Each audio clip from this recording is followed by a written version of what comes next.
पिता परमेश्वर और प्रभु यीशु मसीह के नाम में आप सब भाइयों और बहनों का स्वागत है।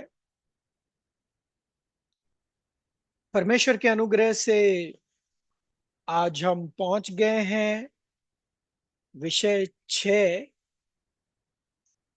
जिसका नाम है फेथ, विश्वास। और इसी से ही संबंधित हमारा अगला विषय भी होगा, क्लास नंबर 7, विश्वास के ऊपर ही, क्योंकि ये विषय बहुत महत्वपूर्ण है। और मसीही होने के नाते हमें इस विषय की प्रॉपर और पूरी समझ होना अनिवार्य है।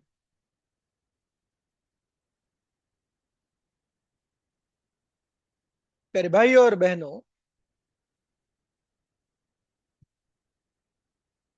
विश्वास का विषय ऐसा विषय है जो हम प्रतिदिन अपने जीवन में किसी ना किसी तरीके से, किसी ना किसी माध्यम से प्रैक्टिस करते हैं। जैसे किसी को विश्वास है कि कल सूर्य निकलेगा, किसी को विश्वास है कि महीना भर मेहनत करने के बाद उसे सैलरी मिलेगी, किसी को विश्वास है कि बैंक में पड़ा पैसा सुरक्षित है,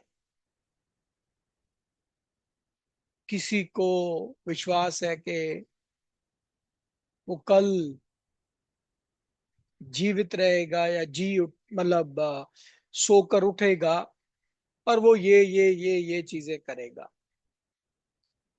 तो हम प्रतिदिन अलग अलग तरीके से विश्वास की प्रैक्टिस हमारे जीवन में करते हैं।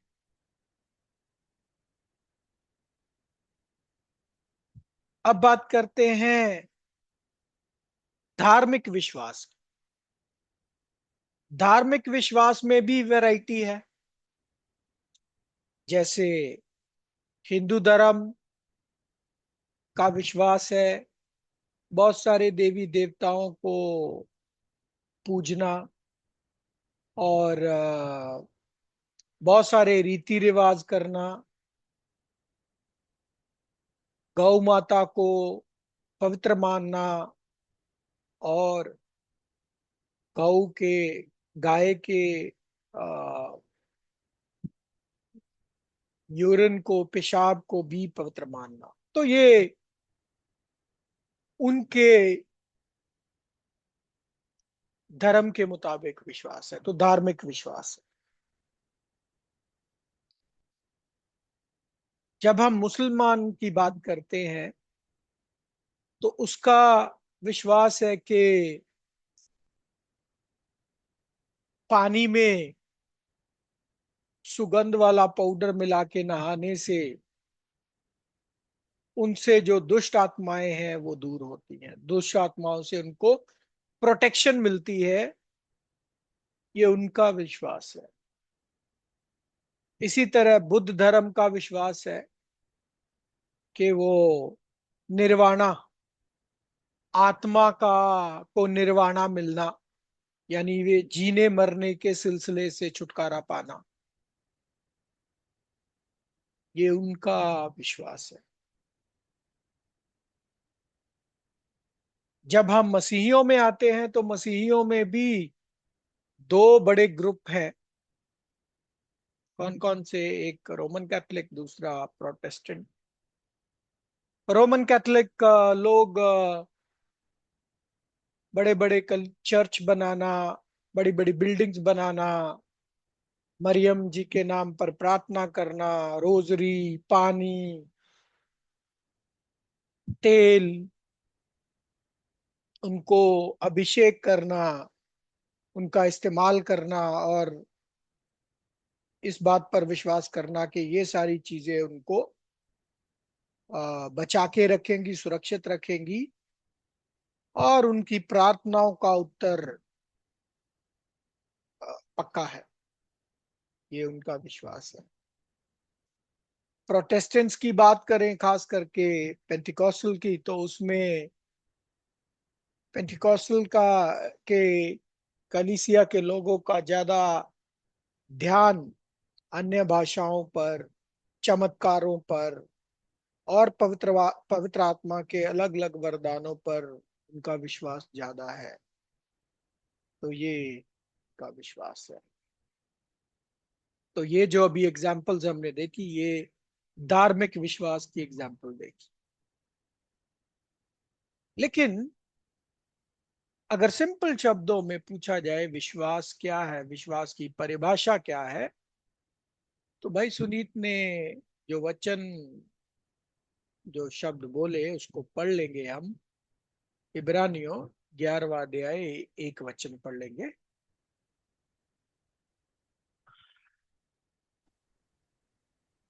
अब विश्वास आशा की हुई वस्तुओं का निश्चय और अनदेखी वस्तुओं का प्रमाण है। विश्वास आशा की हुई वस्तुओं का निश्चय और अनदेखी वस्तुओं का परिणाम। तो विश्वास की परिभाषा अगर हमसे पूछी जाए, तो उसका उत्तर यह है कि विश्वास होता क्या है।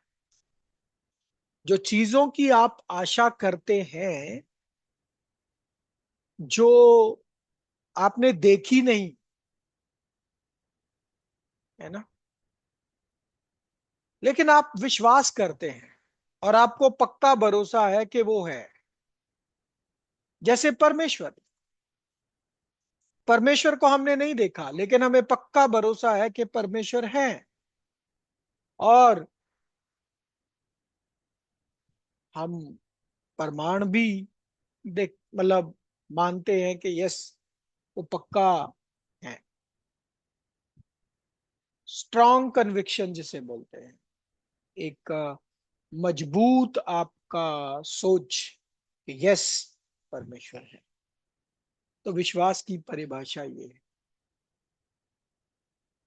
अनदेखी वस्तुओं का पक्का सबूत। अब मसीहियों के अंदर विश्वास 3 तरह का है। एक बचाने वाला विश्वास, सेविंग फेथ, बचाने वाला विश्वास। सेविंग फेथ क्या है? पहले तरह का जो फेथ है, जो बचाने वाला, क्या है? यूहन्ना 3:16। क्योंकि परमेश्वर ने जगत से ऐसा प्रेम रखा कि उसने अपना इकलौता पुत्र दे दिया, ताकि जो कोई उस पर विश्वास करे वह नाश ना हो, परंतु अनंत जीवन पाए। तो ये है बचाने वाला विश्वास, जो हर किसी को करना है, कि परमेश्वर ने जगत को के लिए अपना इकलौता पुत्र दे दिया, और जो कोई उस पर विश्वास करे, फेथ करे, वो नाश नहीं होगा परंतु अनंत जीवन पाएगा। ये है पहली तरह का विश्वास। दूसरी तरह का विश्वास है प्रतिदिन का विश्वास, और उसके विषय में हम वचन पढ़ेंगे मत्ती 6:11। हमारी दिन भर की रोटी आज हमें दे। हमारे दिन भर की रोटी आज हमें दे। तो ये प्रतिदिन का विश्वास है। हर रोज हमें प्रैक्टिस करना है, हर रोज हमें परमेश्वर से प्रार्थना करना है और विश्वास करना है कि परमेश्वर हमें वो हमारे हर रोज की रोटी हमें देंगे। तो ये है दूसरी तरह का विश्वास मसीहियों के अंदर। तीसरी तरह का विश्वास डॉक्ट्रिन बेस्ड विश्वास, मतलब शिक्षाओं, कि आप कौन सी शिक्षाओं पर विश्वास करते हैं। क्योंकि मसीहियों के अंदर भी बहुत सारा डॉक्ट्रिनल डिफरेंस है। मतलब क्रिश्चियंस के अंदर शिक्षाओं में बहुत मतभेद है, बहुत अंतर है। और ये डॉक्ट्रिनल फेथ ही हमारी मसीही जीवन की सफलता और असफलता तय करेगा।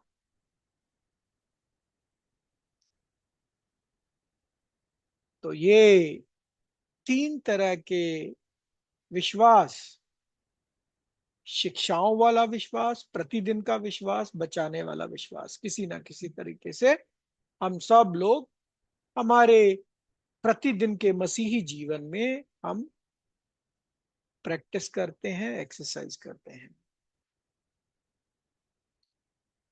लेकिन आज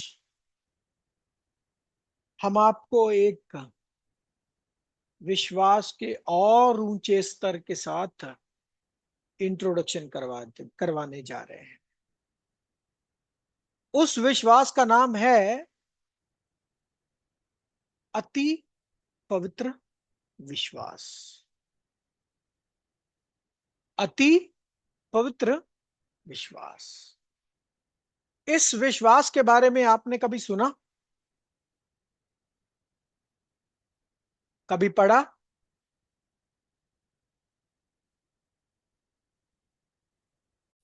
जी, तो प्यारे भाई और बहनों, आज हम देखने जा रहे हैं परमेश्वर के वचन में से एक ऊंचे स्तर का विश्वास, जिसका नाम है अति पवित्र विश्वास। पढ़ते हैं इसके बारे में यहूदा 20वां वचन।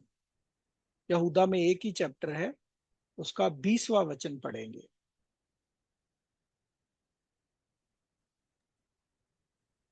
पर हे प्रियो, तुम अपने अति पवित्र विश्वास में अपनी उन्नति करते हुए और पवित्र आत्मा में प्रार्थना करते हुए। तो प्यारे भाई और बहनों, यहां पर द मोस्ट होली फेथ, अति पवित्र विश्वास का जिक्र हुआ है। बोलते उसमें तुम्हें उन्नति करना है और उसके साथ साथ पवित्र आत्मा में प्रार्थना भी करना है।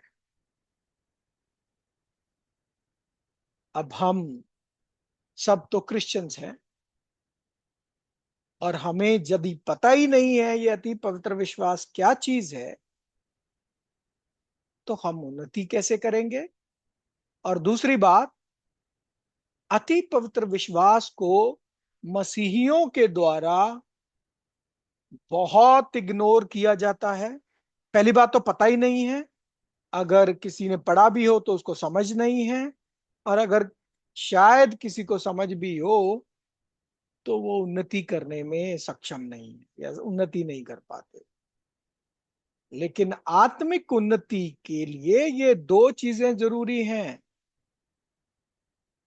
अति पवित्र विश्वास और उसमें उन्नति, और उसके साथ साथ पवित्र आत्मा में प्रार्थना। तो हम मसीहियों को सिर्फ एक ही चीज सिखाई जाती है, बस प्रार्थना, और दूसरी चीज को नजरअंदाज किया जाता है। क्या है ये अति पवित्र विश्वास, और इस अति पवित्र विश्वास में उन्नति करने का अर्थ क्या है?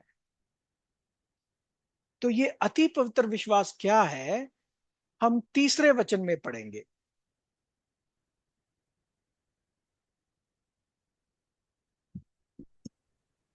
हे प्रियो, जब मैं तुम्हें उस उद्धार के विषय में लिखने में अत्यंत परिश्रम से प्रयत्न कर रहा था, जिसमें हम सब सहभागी हैं, तो मैंने तुम्हें यह समझाना आवश्यक जाना कि उस विश्वास के लिए पूरा यत्न करो जो पवित्र लोगों को एक ही बार सौंपा गया था।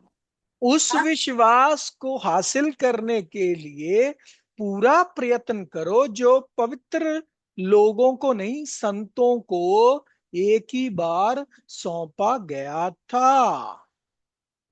एक ही बार सौंपा गया ये विश्वास। कौन सा विश्वास? अति पवित्र विश्वास। संतों को एक ही बार सौंपा गया। अब इसका अर्थ क्या है प्यारे भाई और बहनों? ये अति पवित्र विश्वास सौंपने वाले कौन थे? हमारे प्रभु यीशु मसीह। किसको सौंपा? प्रेरितों को सौंपा। कितनी बार? एक ही बार। हमारे प्रभु यीशु मसीह परमेश्वर के इकलौते पुत्र ने जब अपने आगमन में, पहले आगमन में वो पृथ्वी पर आए, तो उन्होंने ये अति पवित्र विश्वास अपने प्रेरितों को, अर्थात संतों को सौंप दिया। और उन्होंने इस अति पवित्र विश्वास को लिखित रूप में क्या किया? रिकॉर्ड कर दिया, लिख दिया। इस विश्वास को, ये अति पवित्र विश्वास होता क्या है, और बेहतर समझने के लिए हमें यह समझना होगा कि प्रभु यीशु मसीह जब इस पृथ्वी पर आए तो अपने साथ क्या लेकर आए। क्योंकि ये प्रभु यीशु मसीह ने सौंपा। किसको? अपने चेलों को। अब हमें समझना है कि प्रभु यीशु मसीह के पास ऐसा क्या था, क्या लेकर आए थे जो उन्होंने सौंपा। तो वो हम पढ़ते हैं यूहन्ना पहला अध्याय 17वां वचन।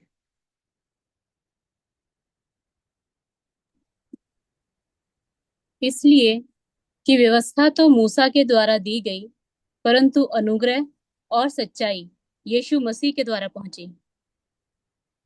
व्यवस्था किसके द्वारा दी गई? मूसा के द्वारा। अनुग्रह और सच्चाई, तो प्रभु यीशु मसीह क्या लेकर आए थे?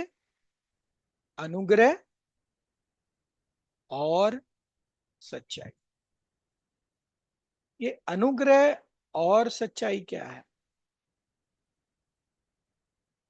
इस प्रश्न का उत्तर हम देखेंगे इब्रानियों पहला अध्याय 2 वचन।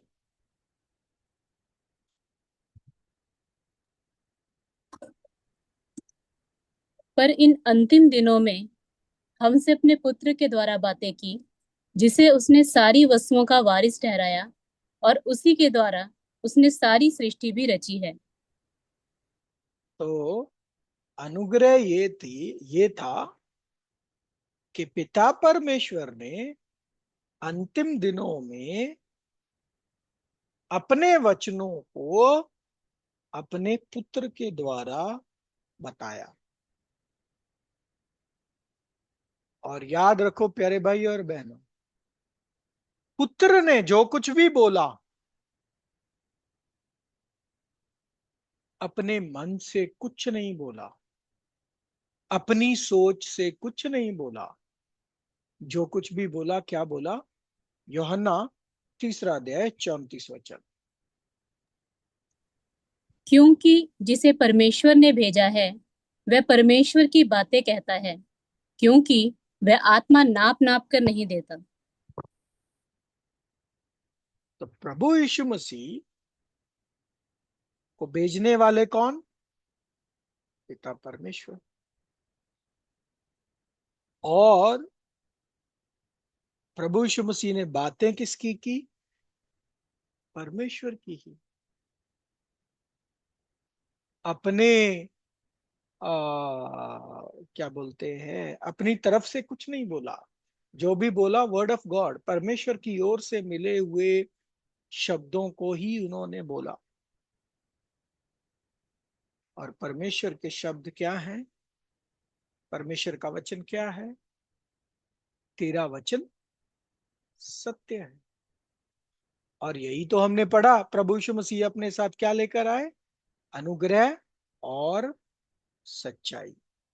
तो मतलब सिंपल शब्दों में परमेश्वर का वचन है असली सत्य, और ये सत्य, ये वचन प्रभु यीशु मसीह ने बोल दिया, बता दिया संतों को। कौन से संतों को? अपने चेलों को। और उन चेलों ने प्रभु के वचनों को, जो परमेश्वर के वचन है, लिख दिया। लिख दिया। और इन वचनों पर आधारित जो विश्वास होता है, अर्थात वो विश्वास जो परमेश्वर के वचनों पर आधारित हो, वो विश्वास जो बाइबल पर आधारित हो, उसे बोलते हैं अति पवित्र विश्वास। समझ में आया अति पवित्र विश्वास की परिभाषा?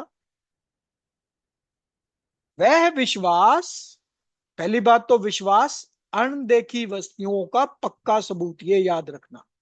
विश्वास देखकर नहीं, अनदेखा। और ये कौन सा विश्वास है? अति पवित्र विश्वास कौन सा विश्वास है? परमेश्वर के सच्चाई के वचनों पर आधारित विश्वास अति पवित्र विश्वास होता है। और परमेश्वर के वचन कहां रिकॉर्डेड है? आपकी बाइबल में। क्लियर है प्यारे भाई और बहनों? चैट पे लिख के भेजिए, नहीं तो मैं दोबारा से एक्सप्लेन करूंगा।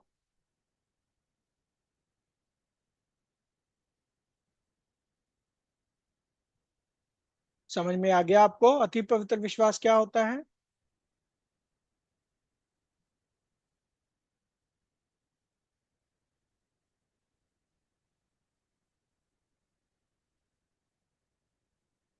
ओके।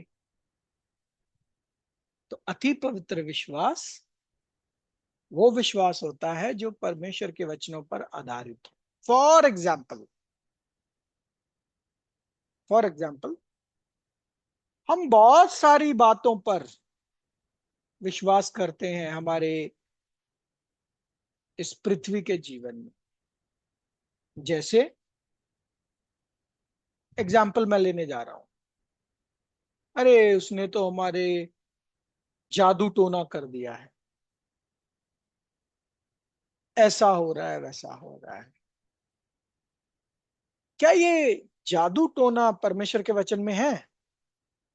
कोई किसी में इतनी क्षमता है, पावर है कि वो आपके जीवन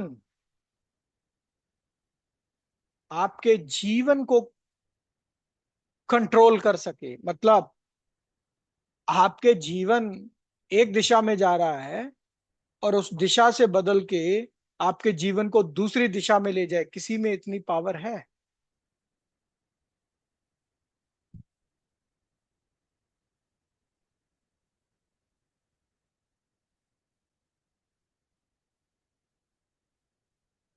यदि आप ऐसा विश्वास करते हैं तो आपको यह देखना पड़ेगा कि क्या यह विश्वास बाइबल से है?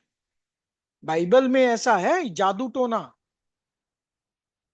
कि भाई मैंने किसी पर जादू टोना कर दिया तो वो पागल हो गया, या वो उसके बिजनेस में लॉस हो गया, या वो मर गया, या वो ऐसा कुछ हो सकता है? क्या परमेश्वर का पवित्र शास्त्र ऐसी कोई चीजें सिखा रहा है या बता रहा है? अगर तो बता रहा है फिर तो मानेगी, अगर नहीं बता रहा है तो नहीं मानेंगे।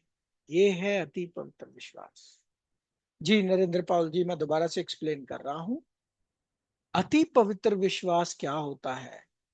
अति पवित्र विश्वास परमेश्वर के वचनों पर आधारित विश्वास होता है। ऐसी चीज या ऐसी कोई शिक्षा या ऐसा कोई विश्वास जिसका सबूत परमेश्वर के वचन में नहीं है और हम विश्वास करते हैं, तो वो अति पवित्र विश्वास नहीं है।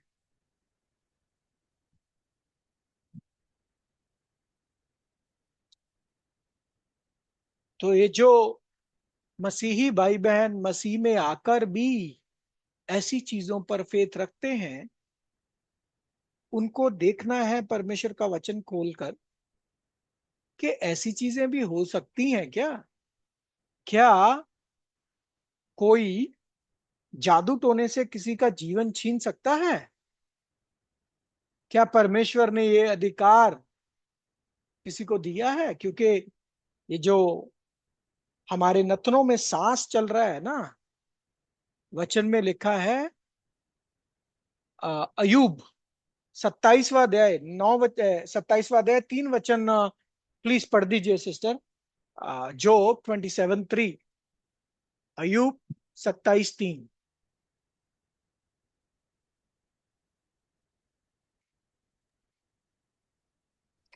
क्योंकि अब तक मेरी सांस बराबर आती है और परमेश्वर का आत्मा मेरे नथनों में बना है। तो जो आपकी सांस चल रही है ना, वो सांस क्या है पता है? परमेश्वर का आत्मा। जो सांस आप ले रहे हो ना, ये परमेश्वर का आत्मा है। इंग्लिश में ये वचन है, the spirit of God is in my nostrils. तो अगर ये परमेश्वर का आत्मा है जो आपकी नथनों में है, तो परमेश्वर का आत्मा कोई जादू टोना छीन सकता है क्या?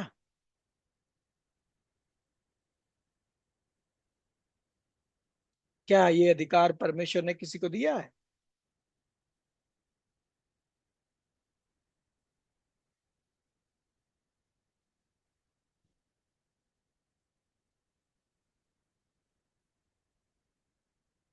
भाई संदीप तेगवाल जी बोलते हैं ये नहीं रहेंगे, जादू टोनों को मैं नाश करूंगा। तो अगर आप परमेश्वर के लोग हैं, तो आप लोगों पर तो कोई जादू टोना कुछ चलना ही नहीं चाहिए, है ना भाई संदीप तेगवाल जी? और जीवन का श्वास जो है ना, वो परमेश्वर के हाथ में है, शैतान के हाथ में भी नहीं है।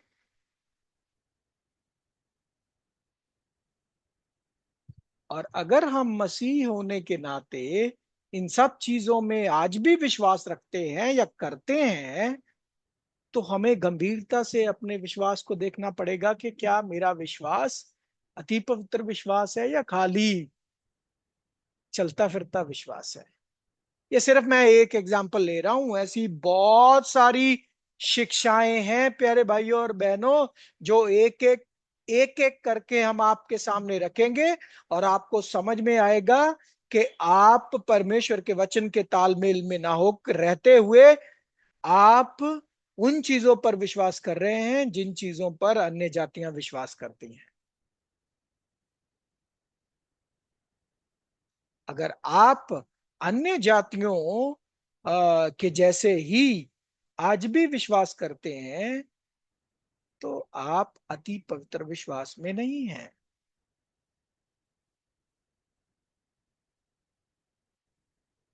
तो अगला क्वेश्चन ये है कि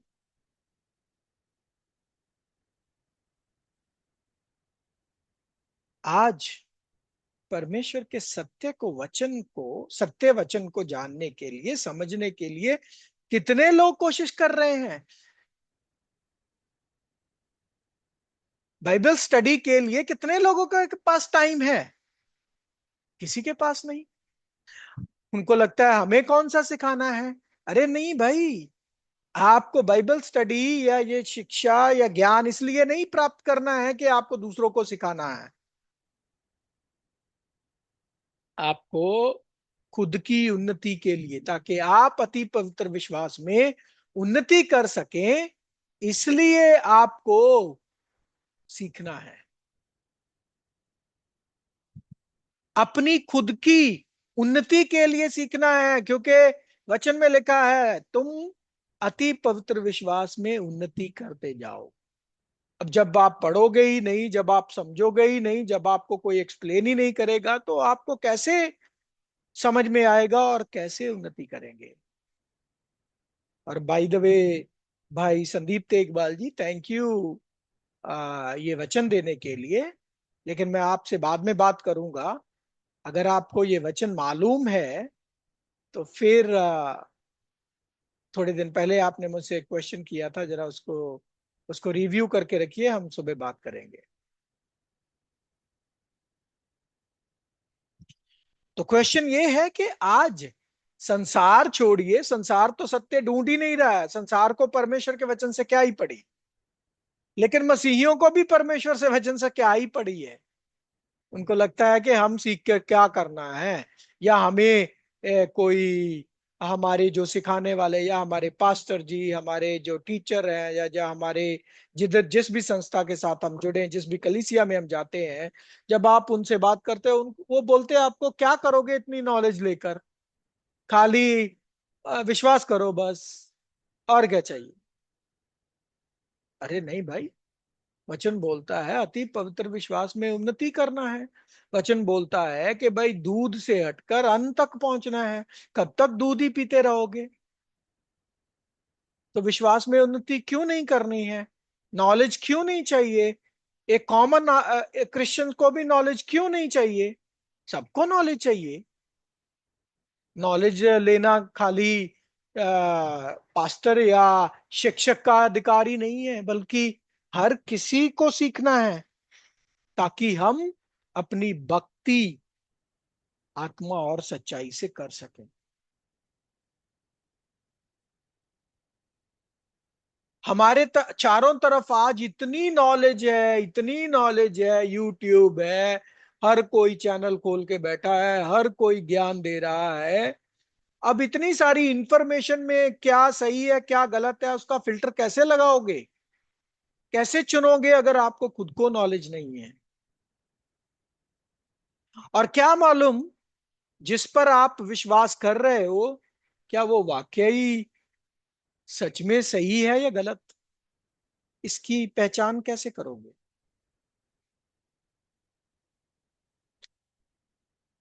दुख की बात तो ये है कि मसीहियों को 66 किताबों में से बहुत सारी किताबों का पता ही नहीं है कि ऐसी कोई किताब भी है।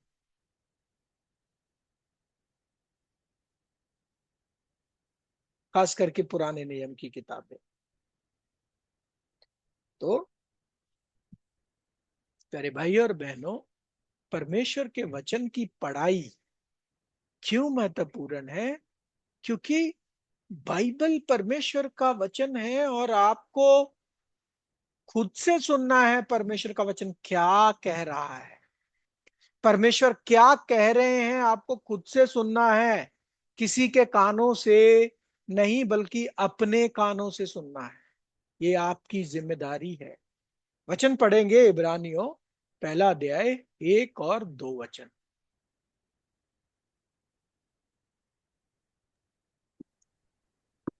पूर्व युग में परमेश्वर ने पूर्वजों से थोड़ा थोड़ा करके और भांति भांति से भविष्यवक्ताओं के द्वारा बातें की, पर इन अंतिम दिनों में हमसे अपने पुत्र के द्वारा बातें की, जिसे उसने सारी वस्तुओं का वारिस ठहराया और उसी के द्वारा उसने सारी सृष्टि भी रची है। पुराने नियम को 1600 साल लगा कंप्लीट होने में। इस 1600 साल के समय में भांति भांति से परमेश्वर ने भविष्य वक्ताओं के द्वारा, सपनों के माध्यम से, दर्शनों के माध्यम से, दूत भेजकर अलग अलग तरीके से बात। लेकिन नए नियम के पीरियड में परमेश्वर ने अपने इकलौते पुत्र के द्वारा बातें की।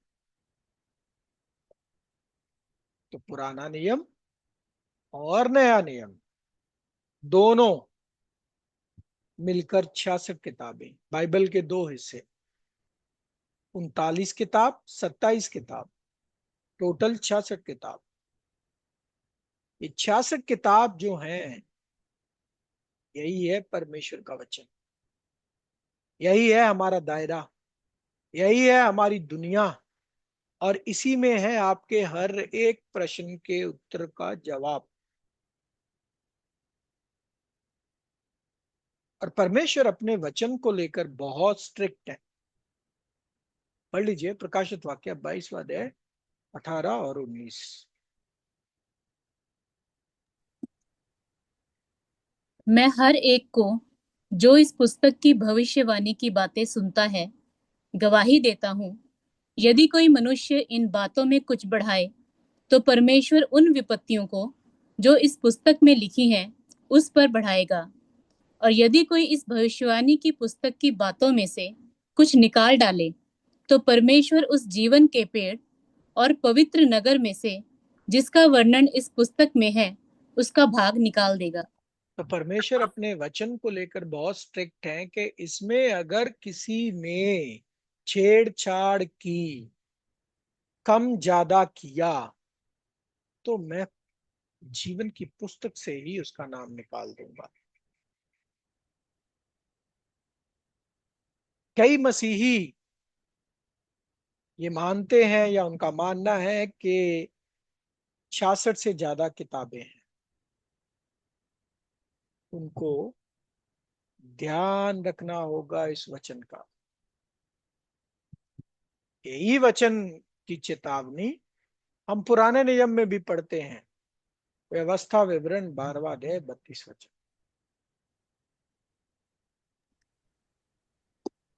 जितनी बातों की मैं तुमको आज्ञा देता हूँ उनको चौकस होकर माना करना, और ना तो कुछ उनमें बढ़ाना और ना उनमें से कुछ घटाना। जो बातें, जो आज्ञाएं मैंने तुम्हें दी हैं, उसमें बिना बढ़ाए चढ़ाए, बिना कम ज्यादा किए उसको फॉलो करना। कुछ भी बढ़ाना नहीं, कुछ भी कम नहीं करना। फिर से पढ़ लो एक और वचन, नीति वचन 30वां अध्याय 6वां वचन। उसके वचनों में कुछ मत बढ़ा, ऐसा ना हो कि वह तुझे डांटे और तू झूठा ठहरे। कुछ भी नहीं बढ़ाना है उनके वचनों में, न कम करना है न बढ़ाना है, कहीं ऐसा ना हो कि परमेश्वर तुम्हें डांटे और तुम्हें झूठा ठहराए। प्रेरित पौलुस इस बात को भली भांति समझते थे, जानते थे। इसीलिए प्रेरितों के काम 20वां अध्याय 27 वचन में वो क्या बोलते हैं, पढ़ेंगे। क्योंकि मैं परमेश्वर की सारी मनसा को तुम्हें पूरी रीति से बताने से ना झिझका। क्योंकि जो कुछ भी सम्मति, जो कुछ भी काउंसिल मुझे परमेश्वर से मिली, वैसी की वैसी मैंने तुम्हें बता दी। तुम्हें अच्छी लगी, तुम्हें बुरी लगी, उससे मुझे कुछ लेना देना नहीं। लेकिन मैंने जो मुझे मिला परमेश्वर की ओर से, मैंने आपको बता दिया। प्रेरित पौलुस के कहने का अर्थ ये है। तो प्यारे बहन, भाई और बहनों, हमें परमेश्वर को प्रसन्न करने वाले बनना है, ना कि मनुष्यों को। आज मनुष्यों को प्रसन्न करने का दौर चल रहा है। क्यों? क्योंकि अपने साथ लोगों को जोड़े रखना है। क्योंकि मेरे अगर साथ जुड़े हुए लोग प्रसन्न नहीं होंगे तो वो भाग जाएंगे, वो दूर जाएंगे, क्योंकि उनके कानों की खुजली नहीं मिट रही है। तो प्यारे भाई और बहनों, ये 4 वचन देखकर हमें ये समझ में आ जाना चाहिए कि परमेश्वर बहुत स्ट्रिक्ट है अपने वचनों को लेकर, और वो चाहते हैं कि उनके सच्चे सेवक ना तो उसमें कुछ बढ़ाएं और ना ही कुछ कम करें। ऐसा ना हो कि वे सेवक सत्य के सेवक होने के बजाय झूठ के सेवक बने और परमेश्वर उनको डांटे और झूठे ठहराए। और उनका नाम जीवन की पुस्तक से ही निकाल दें। अब क्वेश्चन ये है कि आपके हाथों में जो बाइबल है, आपको कैसे मालूम कि इसमें कुछ कम ज्यादा नहीं किया गया?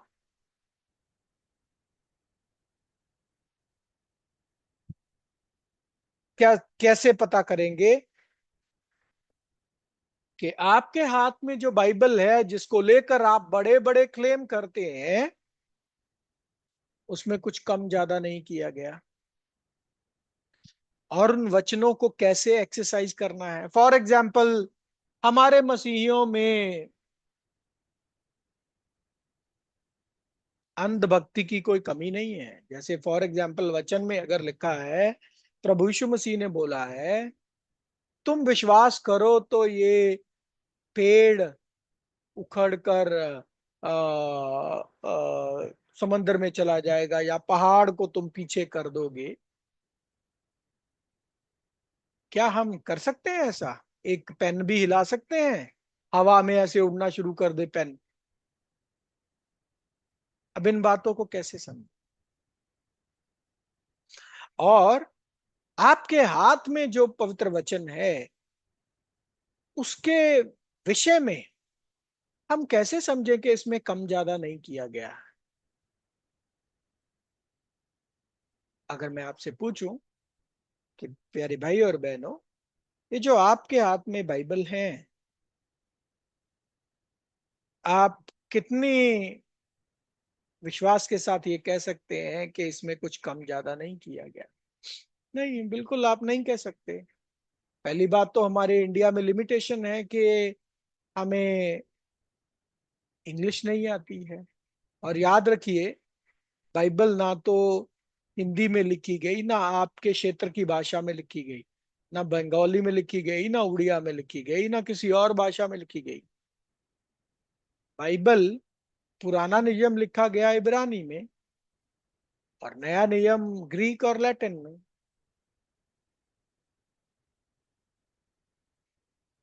उससे पहला अनुवाद हुआ फ्रेंच में, फिर इंग्लिश में, और इंग्लिश से फिर इंडियन लैंग्वेजेस में।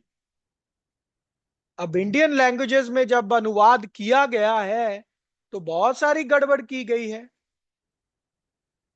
जैसे कि हेवन शब्द है, हेवन शब्द को कहीं स्वर्ग अनुवाद कर दिया गया, कहीं आकाश अनुवाद कर दिया गया। सोल शब्द को कहीं आत्मा अनुवाद कर दिया गया, नहीं तो कहीं प्राण अनुवाद कर दिया गया, नहीं तो कुछ और कर दिया गया। और सोल और स्पिरिट दो शब्द हैं, और इनमें आप वचन में पहचान ही नहीं कर पाओगे कि सोल कहाँ इस्तेमाल हुआ था, स्पिरिट, सोल क्या होती है, स्पिरिट क्या होती है, क्या दोनों एक ही हैं?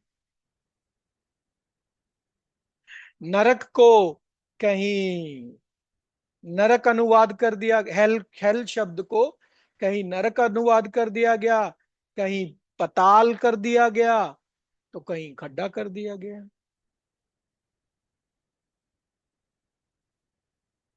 इब्रानी भाषा का एक शब्द शियोल, लेकिन उसको तीन शब्दों में अनुवाद कर दिया गया। तो प्यारे भाई और बहनों, सत्य तक कहते कैसे पहुंचेंगे हम, जब हमें हमारे अनुवाद में ही इतनी गड़बड़ियां कर दी गई हैं? उसकी बड़ी एक सिंपल सी उदाहरण हम देखते हैं, इब्रानियों दूसरा अध्याय, वो जो कौन सा वचन है वो, study to show thyself approved unto God.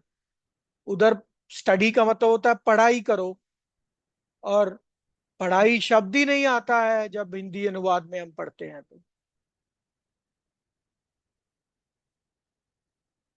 तो बहुत गड़बड़ हो चुकी है, बहुत मिलावट हो चुकी है। कैसे हम आइडेंटिफाई करेंगे कि क्या सही है क्या गलत है?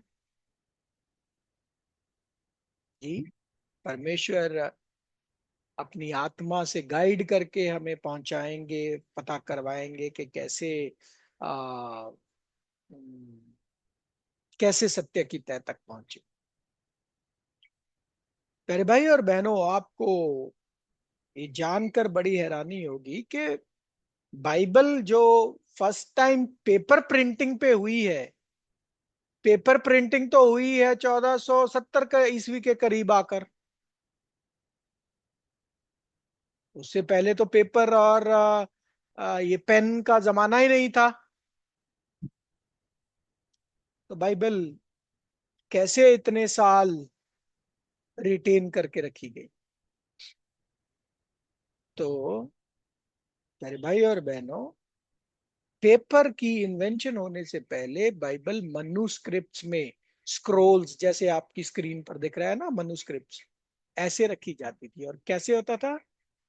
चमड़ी पर, जानवरों की चमड़ी पर पेन के द्वारा, सॉरी पेन नहीं से स्याही के साथ उसको लिखा जाता था।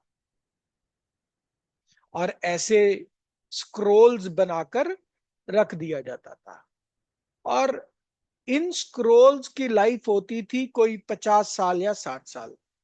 फिर दोबारा 50-60 साल बाद इसको फिर से लिखा जाता था। ऐसे बाइबल को हैंड रिटन किया गया बहुत बार। इसीलिए अगर आप इंग्लिश बाइबल्स जब आप देखते हैं तो उसमें वो लिखा होता है कि ये कौन सी मनुस्क्रिप्ट से है। एमएसएस लिखा होता है ना पीछे। एमएसएस का मतलब होता है कि ये कौन सी नेटिव मनुस्क्रिप्ट से है। सीरियन मनुस्क्रिप्ट है, या ग्रीक मनुस्क्रिप्ट है, या वेटिकन मनुस्क्रिप्ट है, ऐसे। अगर इंग्लिश बाइबल पर आप इंग्लिश बाइबल का वो देखो। लेकिन सबसे ज्यादा जो करेक्ट वर्जन माने गए हैं वो है केजेवी, सबसे पुराना, जो 1611 में प्रिंट हुआ।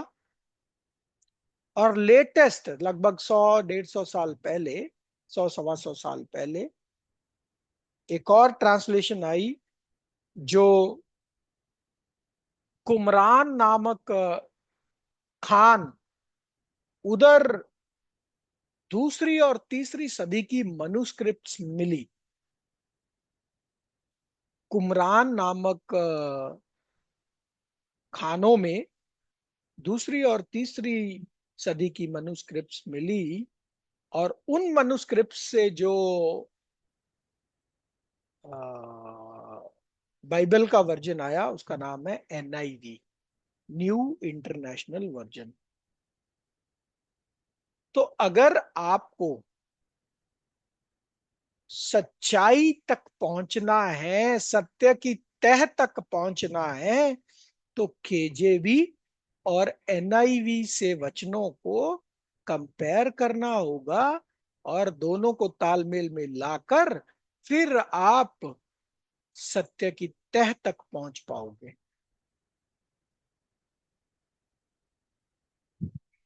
जैसे मरकुस, एग्जाम्पल के तौर पर अभी दिखाने जा रहा हूं आपको मैं। मरकुस 16वां अध्याय 9 से लेकर 20 वचन। मरकुस 16वां अध्याय 9 से लेकर 20 वचन आपकी बाइबल में है? जरा बाइबल खोल के मुझे कंफर्म कीजिए, है या नहीं है।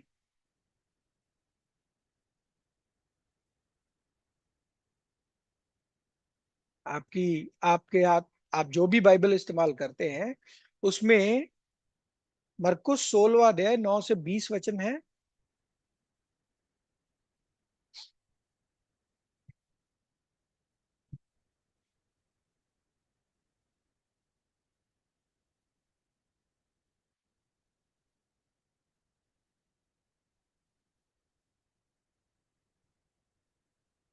जल्दी कंफर्म कीजिए, जल्दी जल्दी प्लीज।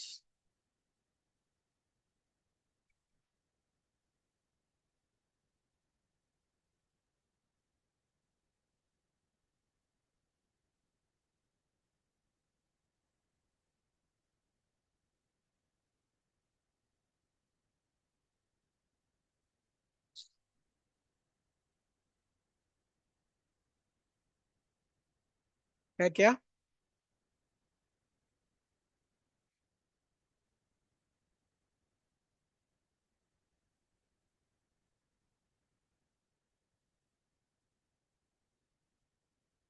होगा, है ना?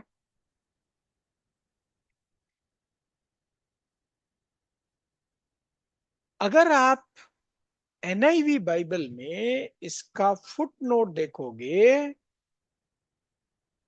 तो उधर लिखा है क्या?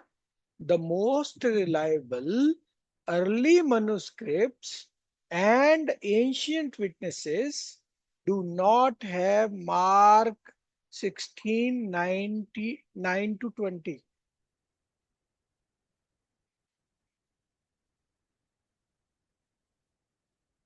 तो इसका अर्थ क्या हुआ कि रिलायबल मनुस्क्रिप्ट्स में ये 9 से लेकर 20 वचन है ही नहीं। और इसी में आता है वो, तुम लोग जहर भी पी लोगे तो तुम्हें कुछ नहीं होगा, ये वो। लेकिन इधर ये मेंशन करने का अर्थ है कि भाई ये ओल्ड मनुस्क्रिप्ट में नहीं पाया गया है, ये एडेड है। इसकी अथेंटिसिटी की हम जिम्मेदारी नहीं लेते, ये एडेड है। ऐसे ही एक और वचन है, यूहन्ना 7वां अध्याय 53 वचन, और फिर 8वां अध्याय 11वां वचन।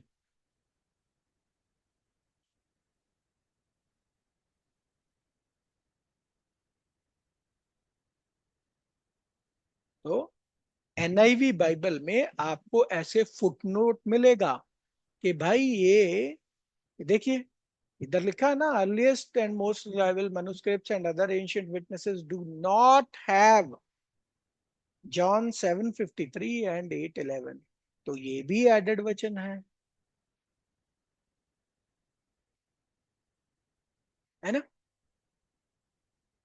तो ये बड़ी हैरानी की बात है। आपकी हिंदी की बाइबल में ऐसा कुछ नहीं लिखा मिलेगा, और ये वचन भी मिलेंगे, और मिसअंडरस्टैंडिंग की वजह से लोग लिटरली लेकर गलतियां कर बैठते हैं। तो प्यारे भाई और बहनों, परमेश्वर के वचन का सही ज्ञान होना बहुत जरूरी है। ये जानना बहुत जरूरी है कि मेरा विश्वास खाली विश्वास है या अति पवित्र विश्वास है। अति पवित्र विश्वास में उन्नति एक अच्छा और सच्चा मसीही बनने के लिए बहुत जरूरी है। और अति पवित्र विश्वास में उन्नति तभी हो सकती है जब आप परमेश्वर के वचन में उन्नति करो, नॉलेज में उन्नति करो। शुरुआती कलीसिया के लोग बहुत अच्छे थे। प्रेरित पौलुस आ, आ, बेरेन कलीसिया को बोलते हैं ये थिस्सलुनीकिया के लोगों से अच्छे लोग हैं, क्योंकि इनको जो पढ़ाया जाता है ये ढूंढते हैं पवित्र शास्त्र में कि वैसा है भी या नहीं। पढ़िए प्रेरितों के काम 17वां अध्याय 11वां वचन।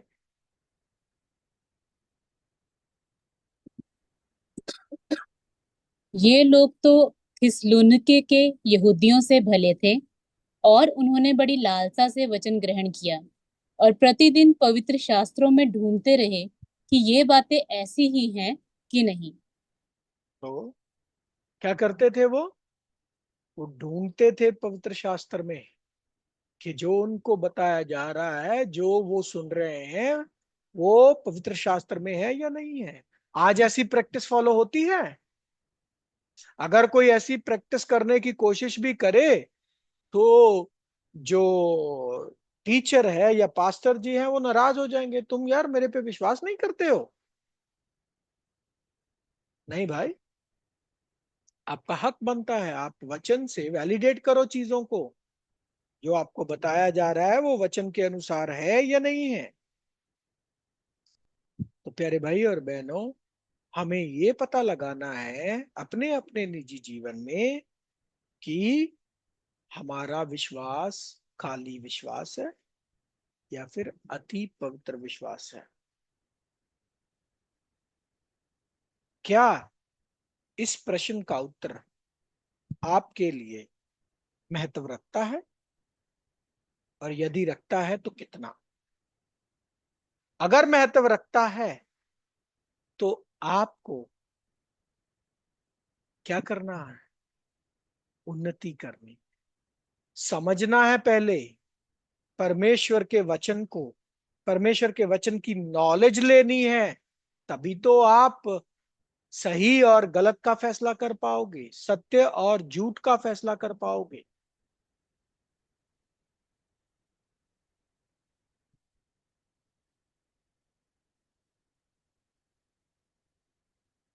और जो विश्वास परमेश्वर के वचन के तालमेल से नहीं है, जो शिक्षा परमेश्वर के वचन के तालमेल में नहीं है,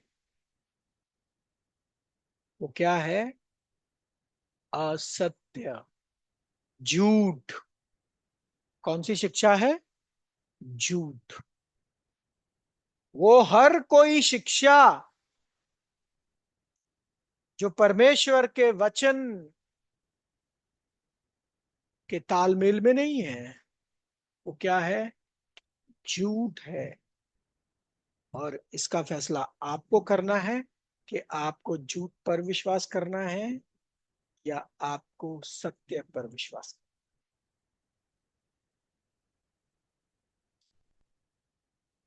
प्रेरित पौलुस ने और प्रभु यीशु मसीह ने पहले ही भविष्यवाणी की कि बहुत सारे लोग क्या करेंगे।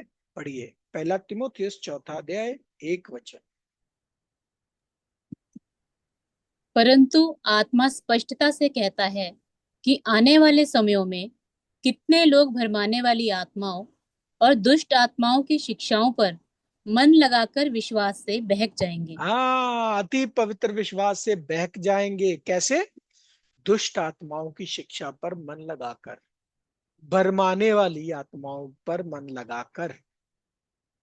यही हुआ, दूसरी सेंचुरी में ही ये होना शुरू हो गया, जब शुरुआती क्रिश्चियंस ऐसी ऐसी गलत शिक्षाओं पर मन लगाकर अति पवित्र विश्वास से गिर गए।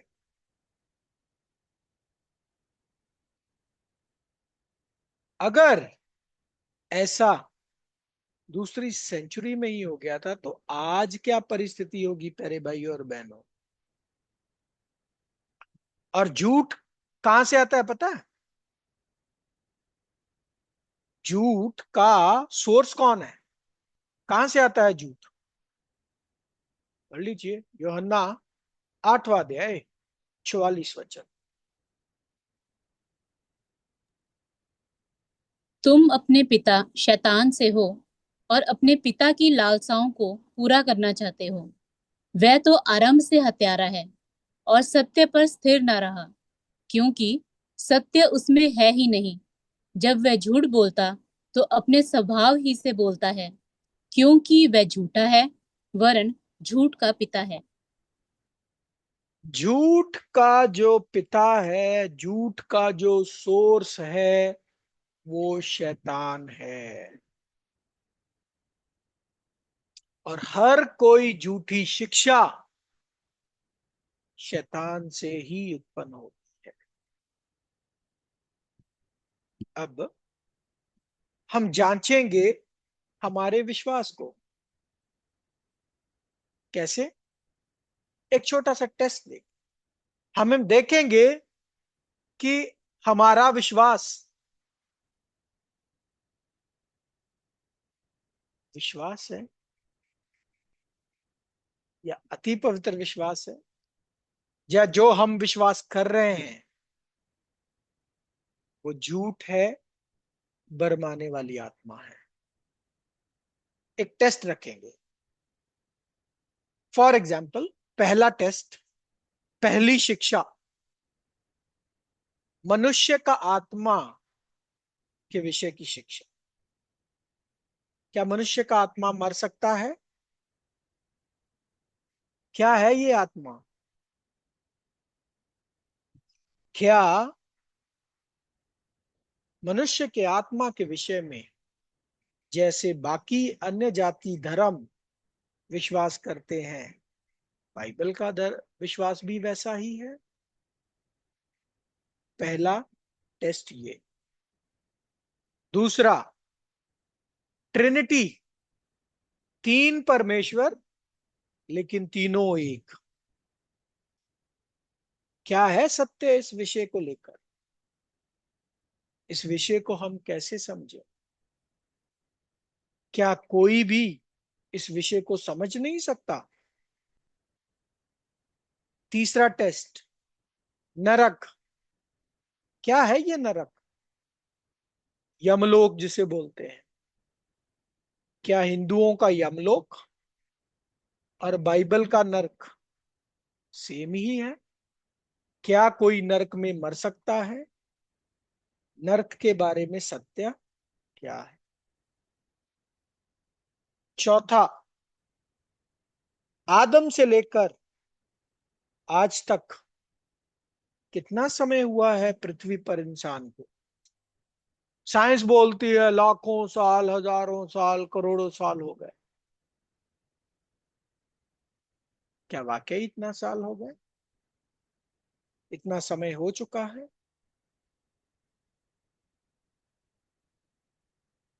मसीह विरोधी 666 कौन है?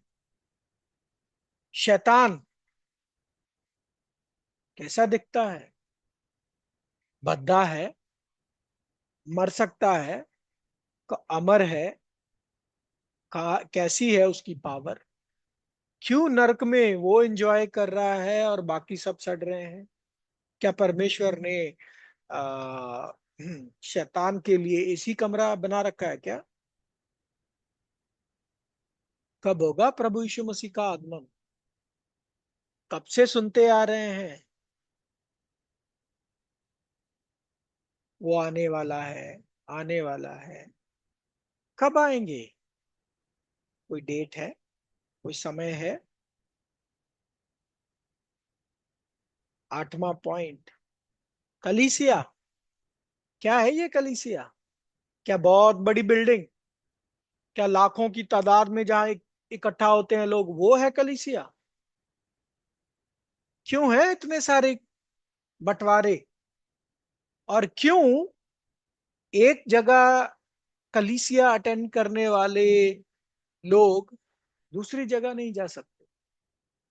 क्यों है ये रिस्ट्रिक्शन? क्यों है बंदिश? जब एक ही बपतिस्मा, एक ही देह, एक ही आत्मा है, तो क्यों है फिर इतना बंटवारा?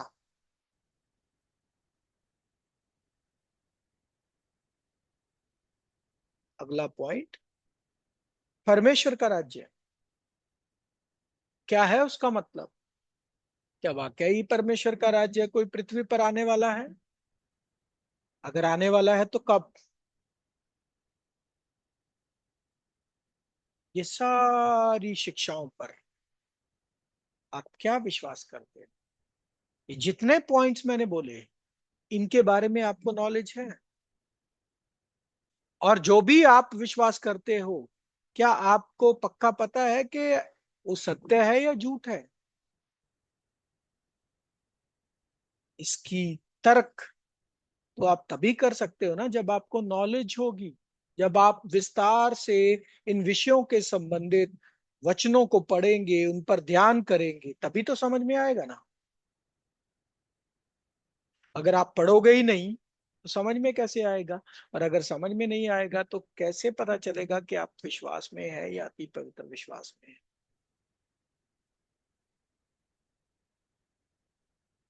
ये सारे विषय जो मैंने बात की, इन सारे विषयों के उत्तर परमेश्वर के वचन अर्थात बाइबल में है। और प्यारे भाई और बहनों, हमें प्रभु के अच्छे चेले बनते हुए अति पवित्र विश्वास में उन्नति करनी है, विश्वास में, नॉलेज में उन्नति करनी है, और प्रार्थना भी करनी है। ये दोनों साथ साथ चलता है। एक तराजू होता है ना, तराजू के दो चीजें होती हैं।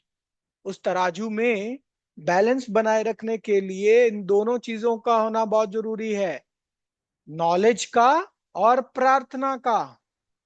लेकिन मसीहियों में ने तो सिर्फ प्रार्थना पर ही तवज्जो दे दी, नॉलेज पर तवज्जो दी ही नहीं। तो आधे अधूरे, आधी साइड से पक्की चपाती, आधी साइड से कच्ची चपाती। मेरे भाई और बहनों,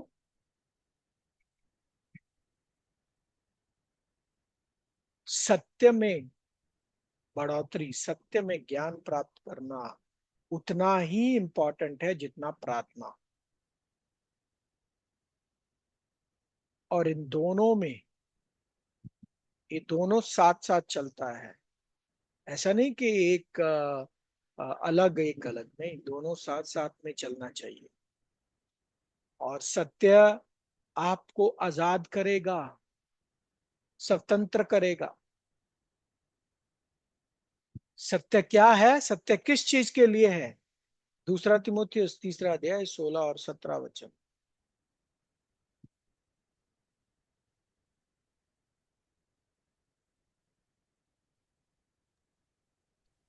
संपूर्ण पवित्र शास्त्र परमेश्वर की प्रेरणा से रचा गया है और उपदेश और समझाने और सुधारने और धार्मिकता की शिक्षा के लिए लाभदायक है, ताकि परमेश्वर का जन सिद्ध बने और हर एक भले काम के लिए तत्पर हो जाए।